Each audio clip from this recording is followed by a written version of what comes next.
I can't go another day with this on my mind.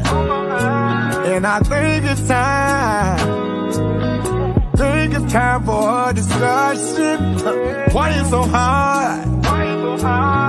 Show me that you love me, baby. Why you so hard? Show me that you care. So many days, so many nights, so many tears. I had to cry. Told me you love me. That was a lie. Loving you was a mistake. Loving you was a mistake. Loving you was a mistake. Loving you was a mistake. Play me like guitar, baby. You only love me for breathing.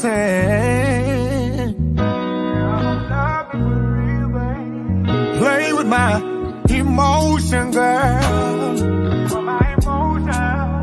And I don't wanna be your friend. Play me like guitar, baby. Love I have for you is real, yeah. While you're playing with my heart, babe. Let me tell you how I feel, baby. So many days, so many nights, so many tears. I had to cry. Told me you love me. That was a lie. Loving you was a mistake. Loving you was a mistake. Loving you. All right, welcome back to another star-studded episode of the Chatterbox with yours truly, King Jacob. I am King Jacob, and today we have another special superstar guest by the way of Daytona Beach, Florida. Let's welcome Miss Shanita Brown. Hello. Good morning. How are you? Everybody. I am well. It's a great day. Great to be here. Great to be alive. I know that's right. So, before we get into your backstory, who is Shanita Brown? Shanita Brown is a determined, strong, obstacle overcoming. I'll give you the shirt off my back without question. Can talk to a complete stranger as if I've known them forever. Educated Black woman. All right. So there you have it, folks. You know, she's all that being something in a bag of chips. Yes, sir. So, you know, we're so glad to have her. So, let's get into your backstory. I read your bio, and so if you want to start how you overcame being a young mother, and you didn't let that defy the odds of you becoming successful. So, you know, what was that experience like? It was tough. I was a young teenage mom, 16 years old. I didn't know where my life was headed. I had to drop out of school because, like I said, I was a young single mother. Even though the father was in her life, you're still considered a single mother, you know, because you're there with the baby, you're raising the baby and taking care of the baby. So, I mean, it was like, what are you going to do with yourself? You have this child that looks up to you. Excuse me. You know, you dropped out of school. What are you going to do with yourself? So when she got a little older, I did go back to school, get my high school diploma. I enrolled in college and I got my bachelor's in legal studies at University of Central Florida because I had plans of becoming a lawyer. That was who I wanted to be. I wanted to be a lawyer to help the community because Hmm. we didn't have a lot of advocates for us. So that's what I wanted to be. So after finishing my bachelor's, I did go and get my master's. By that time, I did have 4 kids. So I was still yet a mother raising kids. Well, I had 3 at the time, raising kids, working, and in college, getting my master's. So it was tough. It was tough, but I knew that these children were looking up to me. And I knew that I had to be an example and set an example for them. So after I got my master's degree, I it was tough getting into the legal field. It was really tough getting in the legal field, being a Black woman, um, because I did live in an area where Black women weren't really in the legal field like that. So I decided to work with kids. I started teaching kids, and it was really rewarding, really rewarding. And I did that for a number of years.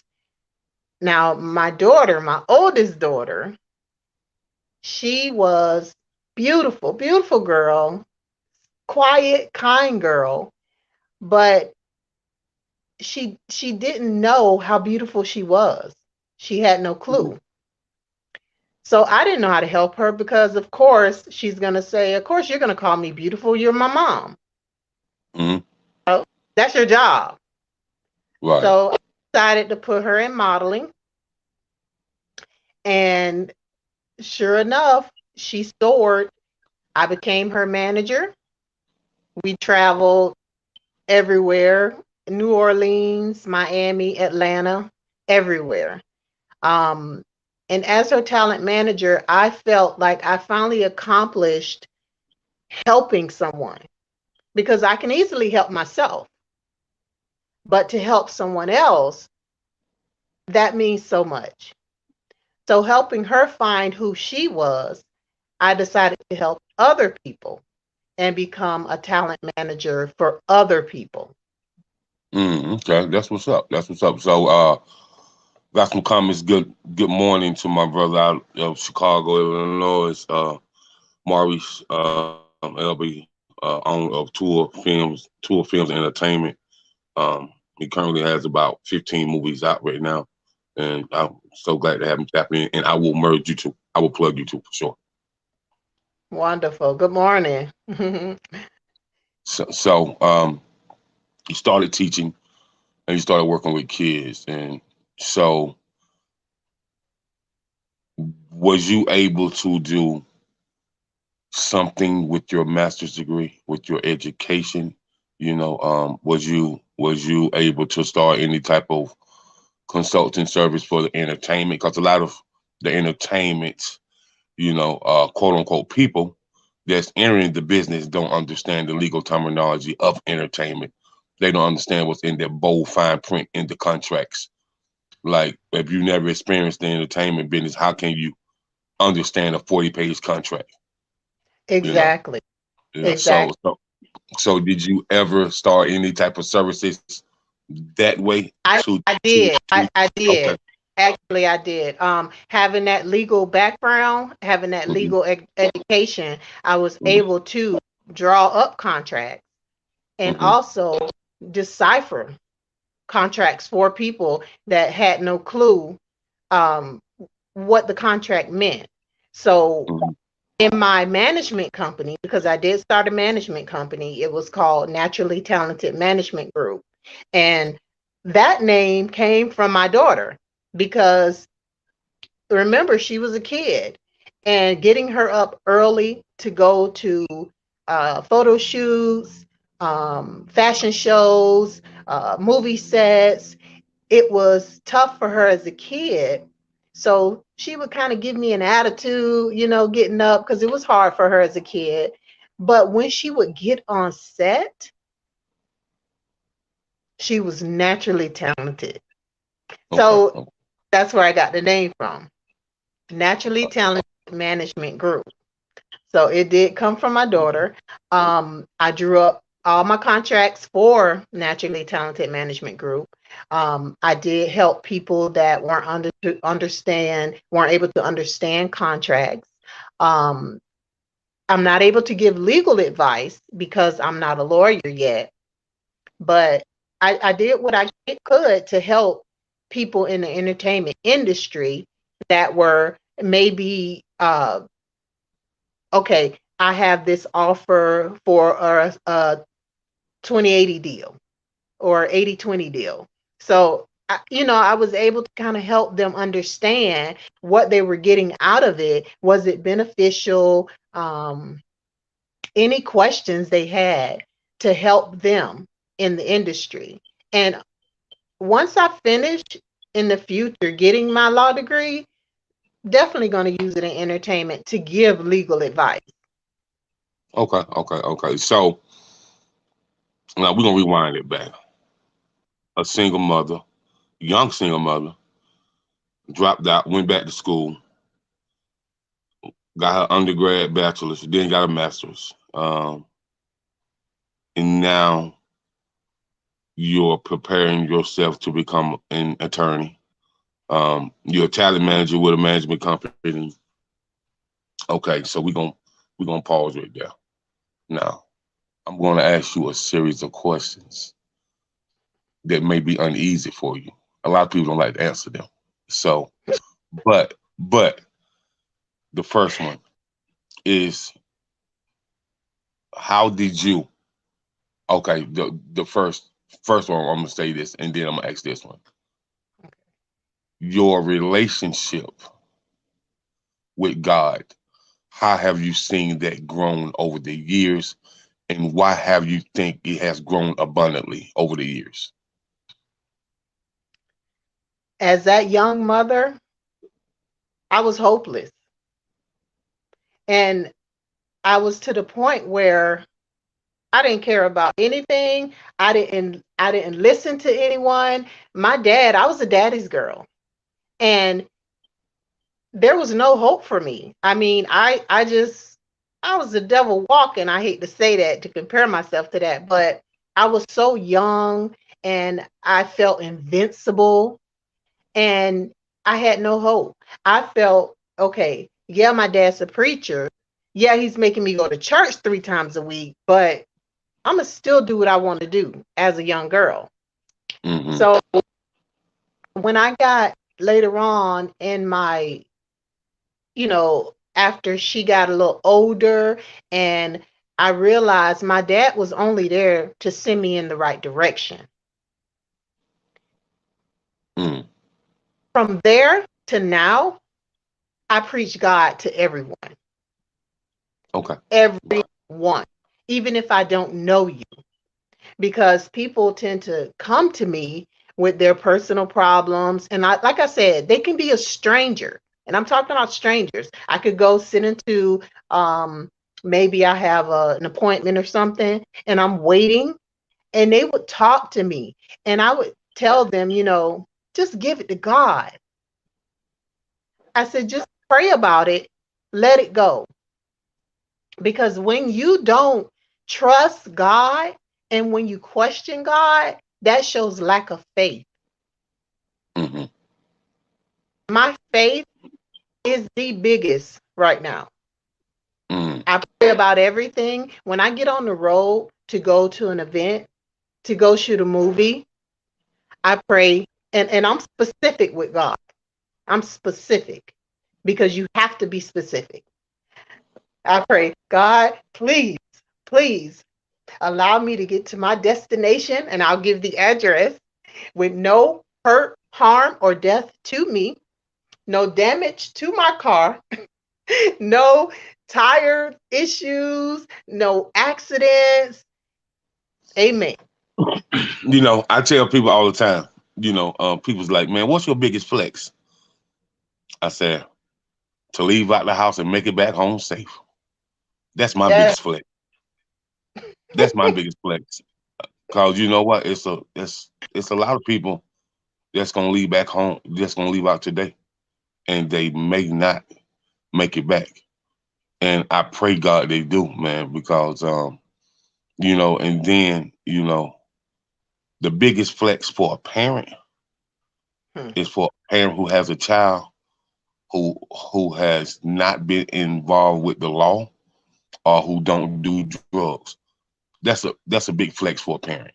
You know what I mean? yes. And so I just want to commend you for being a single mother, dropping out, Thank you. going back, then going to undergrad, then obtaining a master's degree.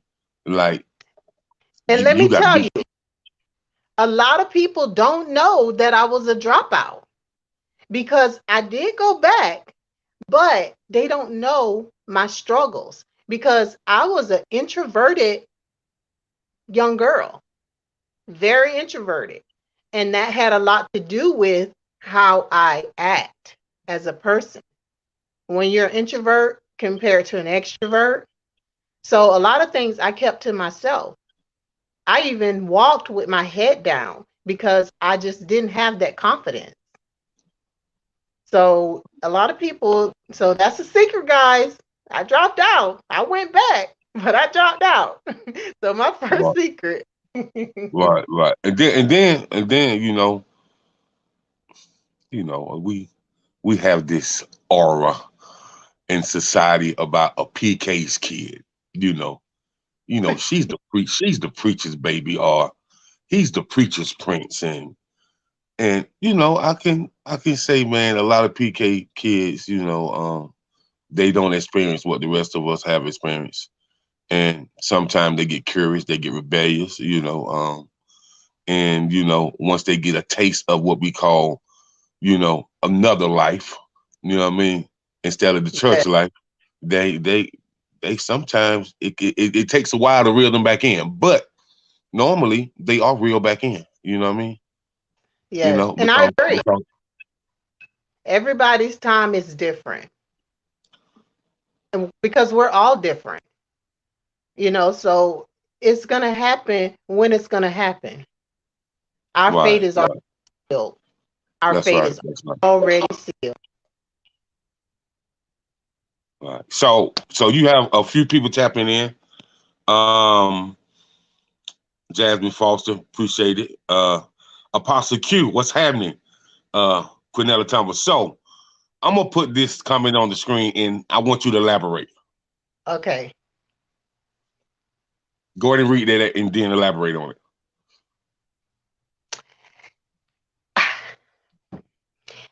Being transparent, I've always been like that, always. And it's important because, like she said, it could help someone.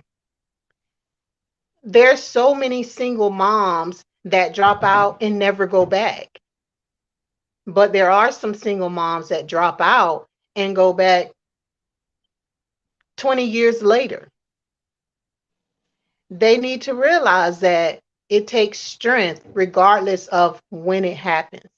Whenever the time happens, it takes strength because it Right, took a lot from me to do that.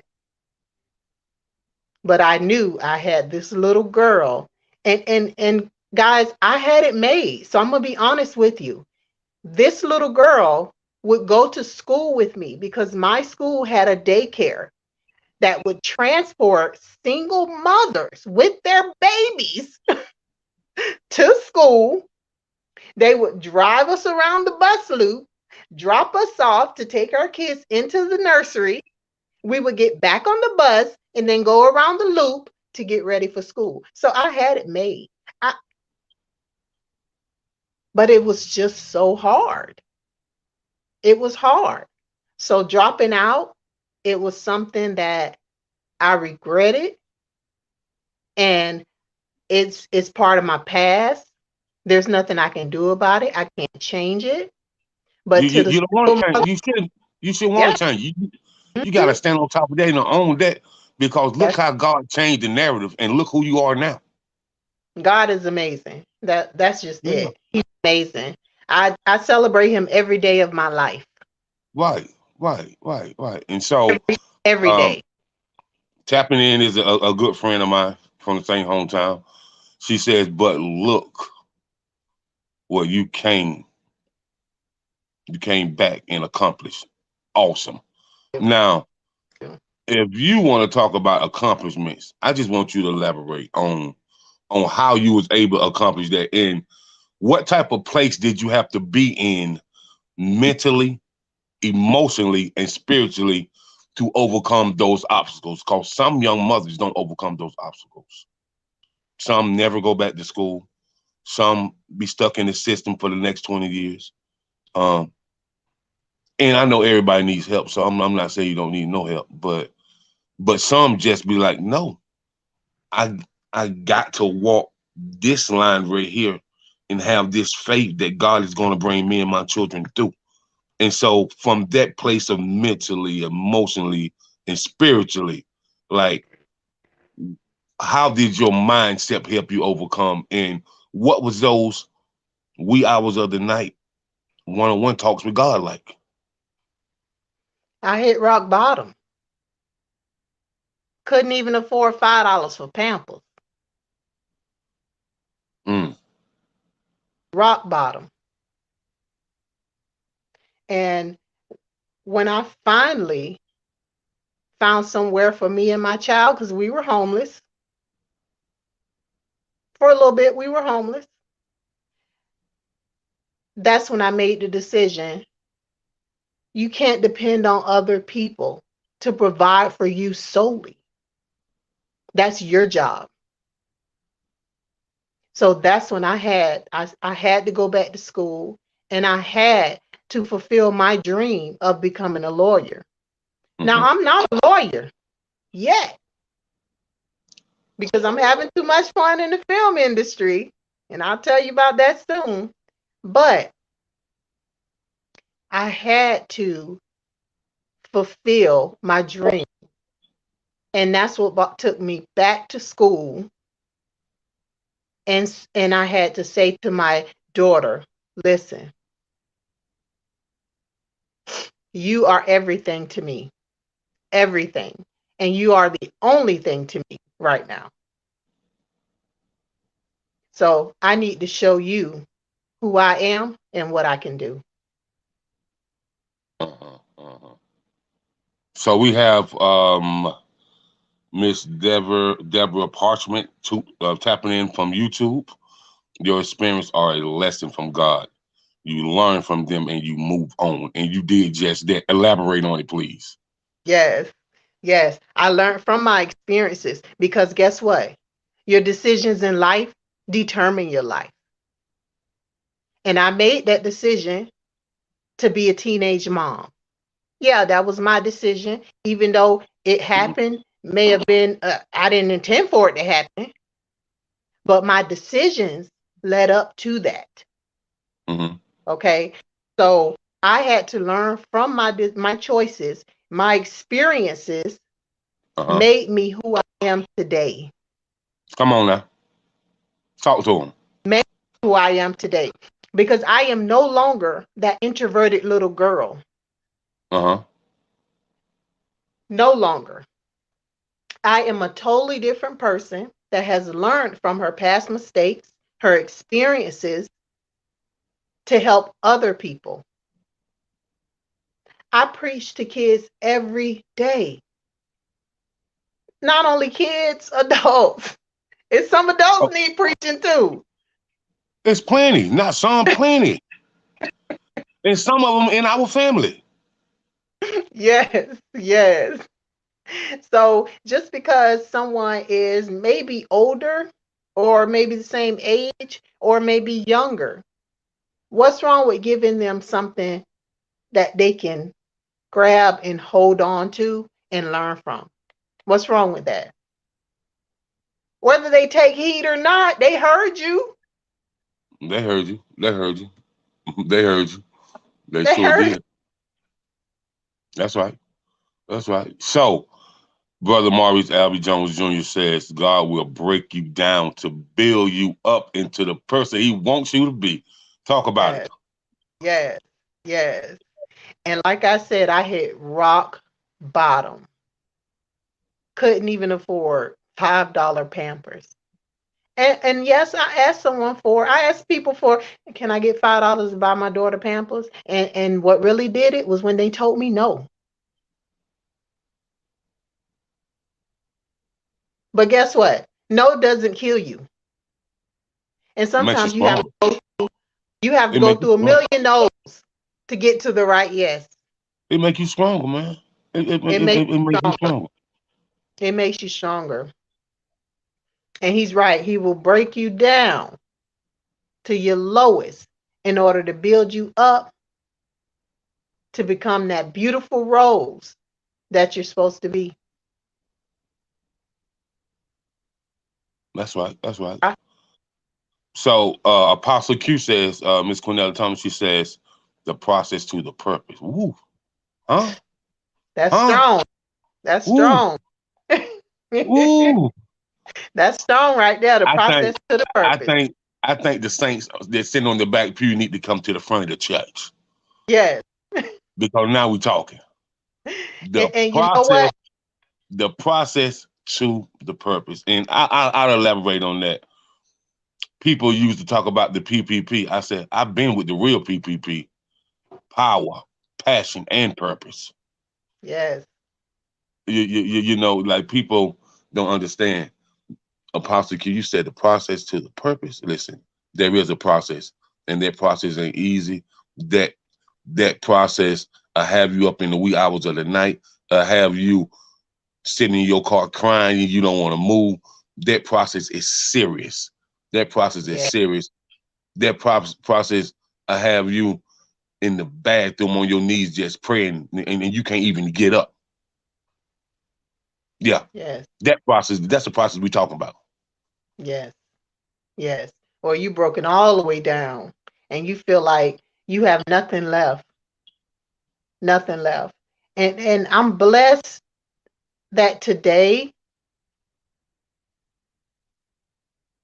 my faith is stronger than me feeling sorry for myself. That's right. My faith is everything.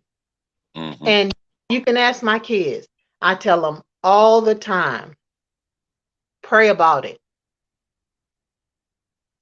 Don't feel sorry for yourself. Pray about it. Any situation. Oh, I don't know if I'm going to get into this college. Or I don't know if I'm going to get this job. Pray about it and let it go. If you don't get the job, it wasn't meant because there's something better coming along for you. Just know that there's something better. Right. Don't dwell on the negative. Don't dwell on the negative. Mm. Being down doesn't mean being out. He will give you strength in your time of need to get through. Boy, listen here. Look here, man. You know, that's one of them things where you hear that old woman that sit on the back pew and start moaning. Mm-hmm. Yeah, yeah. That old lady. Yes, That's a prayer warrior. yes, yes, Yeah. yes. And I tell people what I think is missing from the youth. Like I tell people when I was a young man, you know, went from the age range of about 14 to about 25. There was a few old men. I used to go sit on their stoops and just really talk to them and just build with them. You know, those old men you know uh that smoke their cigars and drink the iced tea with a newspaper out there. You know what I mean? And that'll give you all these jewels. And I just feel like kids don't have that no more. I feel They don't. like they don't have those old school people that then came through the depression days that seen the real poverty when those type of people who only had to go use a black bathroom. It's like those warriors that really made it through. And so I just think the digital era kind of messed our children up. You know what I mean? I just don't believe, like, I told somebody, it was like, man, my home boy was like, man, his sister be buying these kids yours. I said, man, listen, man, my first pair of shoes, it cost 160. I purchased them myself. And like, cause I already know what the answer was gonna be if I asked my dad to buy some. He was like, I don't own a pair of shoes that cost $160. So Right. no, I'm not buying them for you. Like he always said, if you want some, you go to work and get it. If you want them that bad, then cut grass, clean out some attics. Do whatever. You know, cut some bushes with some. Hedge them off, like whatever you need to do.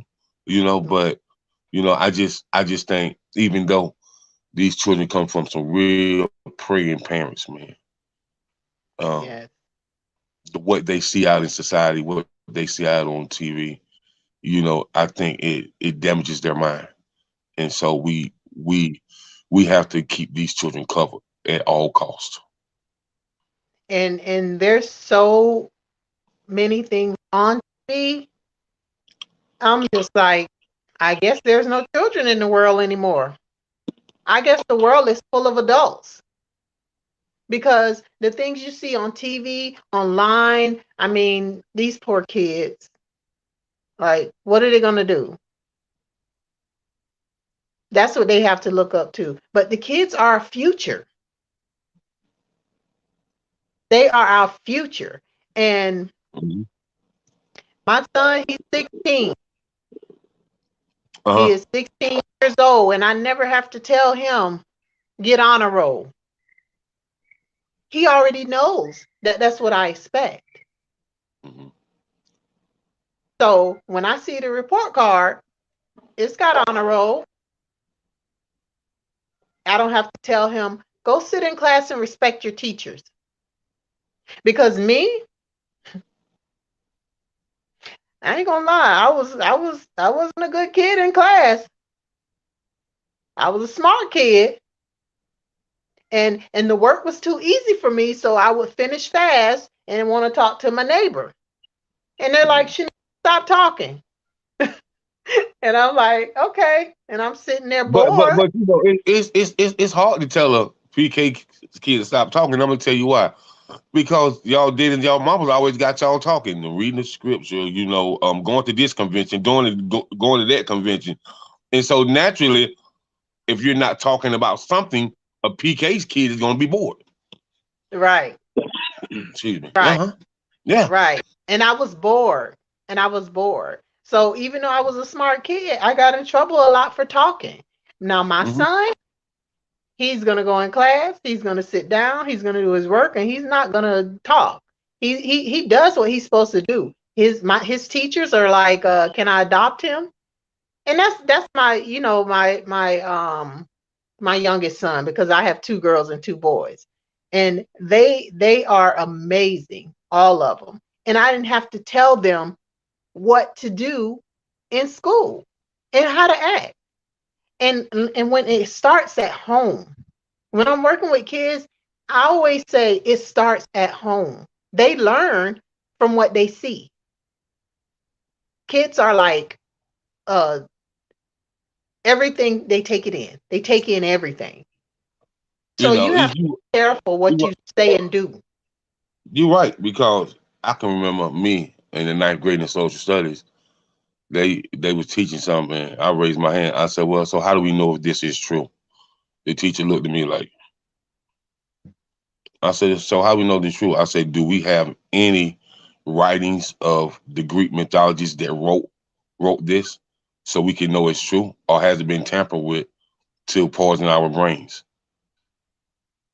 They was like, "You need to go to the office." Okay, I'll go. I'll go. Exactly. But Exactly. I mean, Because I your question, like I want to know the truth. You know what I mean? exactly. And you should, You know what I mean? because So you have to live your life with truth. right, right, and then especially when you're in high school, and you're gonna be going out to the real world soon. You don't want to go out to the real world, knowing that you studied a lot. Right. You know what I mean? So it's important. And so, brother Maurice says social media is raising kids these days. Ooh, have mercy, boy. Look at here. Ooh.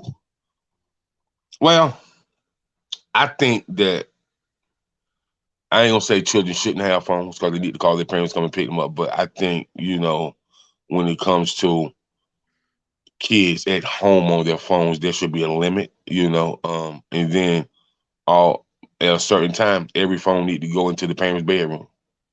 That's Yeah. it. You know what I mean? And example, my son, he has a phone, he has a tablet, and he has a laptop. And when it's time to study or when it's time to go to bed, he has to bring it in my room.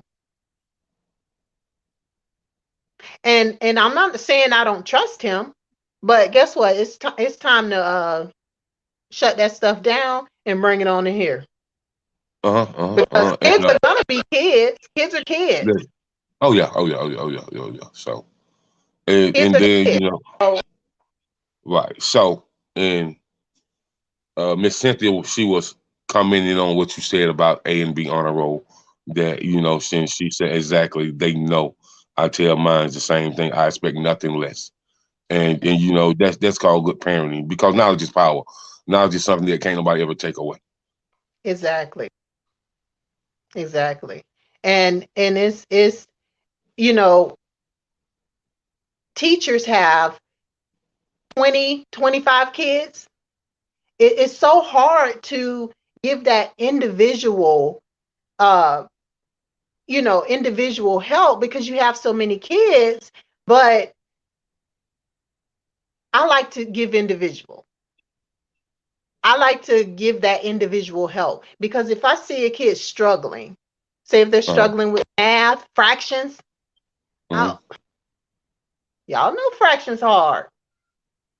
Right, right, right, right. But I also use my experiences as a child in my teaching skills. And I tell the kids, look, when I was in third grade, back when I was in school, we had to have 1 through 12 multiplication memorized. Okay. That's going to help you in what you do in your math. Not, Right. it's not like that anymore. They don't teach them that.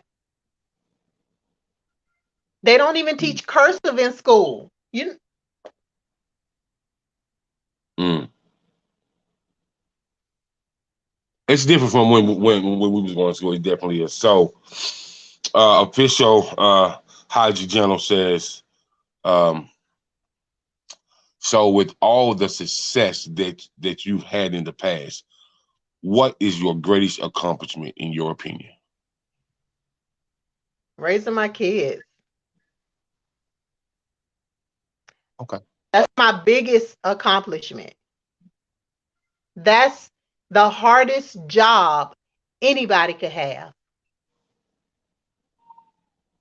So when someone says, "Oh, I'm a stay-at-home mom," that's it. That's it. That's a lot. A hell of a lot. The hardest job. So don't sell yourself short. Yeah. Raising my kids was my greatest accomplishment. Now, if he's talking professional wise, writing my first movie, writing and filming my first movie. But And in life, it's funny that I know somebody that worked with you. really, Yeah, her name is Shauna Tierra. Yeah. yes, Mm-hmm. she's amazing. Yeah. So And it's funny. When I seen you, I was like, now I went through your videos. I was like, okay. Okay, tour Daytona Beach finest. Okay, I got it. I got it. I got it. she is Yeah, amazing. She yeah, is for sure. amazing. She's a songbird. All right, She's all a right. song. So brother Maurice says we have to monitor what our children are doing on social media, and yes, this is true. This is true. Yes. This is true. Parental controls. Right, right. It's on all electronic parental control. Block them. So yeah, you got to. You got to. You have to. And it's the only way because the way the digital era is, if you blink, you miss something. Yes. Because it moves rapidly, really fast. So yeah, Yes. so if you could read this next comment out loud. Teach children to live from the heart. God lives in your heart. God is love.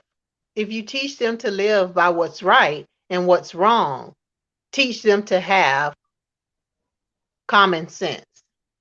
Ooh, that must. And all those things I was taught as a kid. And I was Right. raised with 5 brothers. And my mom taught us we were respectful. We were we knew when to talk when grown people around. Don't comment. Grown people are talking. My mom taught us to be a productive citizen. You know, she raised 6 kids. How hard is that? That's tough. Right. And like I said, I was the only girl, 5 brothers. Hmm. So I was tough climbing trees, playing basketball, doing all those things growing up as a little girl. Uh-huh. And I can say with my mother, me getting pregnant was the hardest thing for her because like I said, I was a quiet kid. And I got my grades and I was a dancer.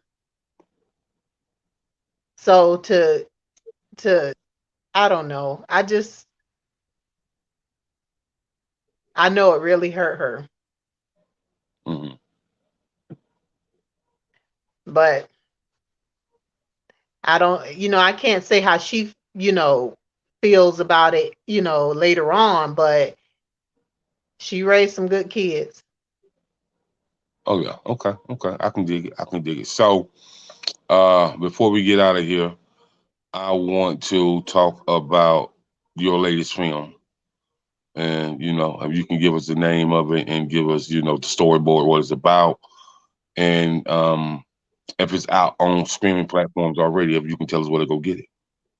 Okay. So if you guys, because I didn't talk about it, I am now a film director because being on set with my daughter, I am a self-taught actress and film director. So I make movies now and I do act. My first movie was called Mine Since Birth, and it was about two best friends. I mean, it's about two best friends. One has a kid, one doesn't. They live together. They're young adults now. So they grew up together as best friends. The child is kidnapped, and the mother and a detective work together to find the culprit. And the culprit is very unexpected. So it's called Mine Since Birth. We've won 9 awards, 2 nominations, a finalist, and a nominee. Um, we are currently in the film festival circuit, so you can't see it because I'm trying to get someone to pick it up. I would love for it to be on Lifetime. So that's what the film festival circuit is for. Okay. You put your movie in the film festival circuit. It gets viewed at all the different film festivals. It was just viewed at a film festival in Orlando last year, so people could have came out and saw it then. It was packed to capacity. And that's my first film. My second film, I'm going to release that soon. Everyone will be able to see it on YouTube.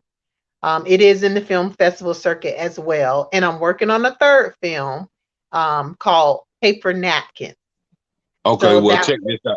With that third film, um, you want as many as people from different areas around to come to the casting, right? Well, the casting just ended. It It just just ended. Okay. ended. Okay. Yes, Okay. yes. The casting just ended on Wednesday. But I make movies all the time. So you need to follow me on Facebook under Shanita Brown.